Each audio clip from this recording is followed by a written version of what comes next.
Patient क्या refractive surgery हो गई है, पेशेंट को लेज़र से उठा दिया गया है। उसके बाद हम एज अ सर्जन पेशेंट की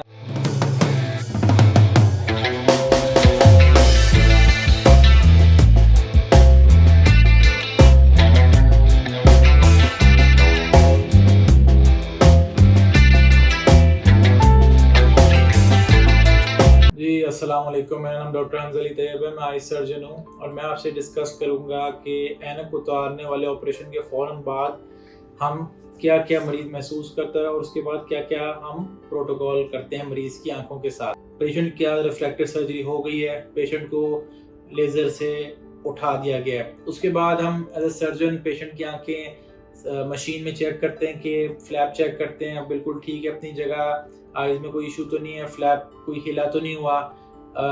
जब हम बिल्कुल सेटिस्फाई होते हैं तो पेशेंट को हम लेज़र रूम से बाहर भेज देते हैं। सबसे पहले पेशेंट ये महसूस करता है कि उसकी एकदम से रेडिकली काफ़ी उसको ज़्यादा इम्प्रूवमेंट फ़ील होती है अपनी नज़र के अंदर ऐनक के बगैर, तो वो थोड़ी देर के लिए तो थोड़ा-सा सरप्राइज़ में होता है।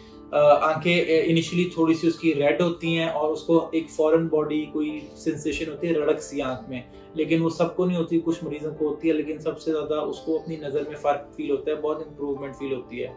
मरीज़ हमसे पूछते हैं कि हम कोई ऐनक काली ऐनक पहनने की ज़रूरत नहीं, डार्क शेड तो हम उसको नहीं रिकमेंड करते हैं।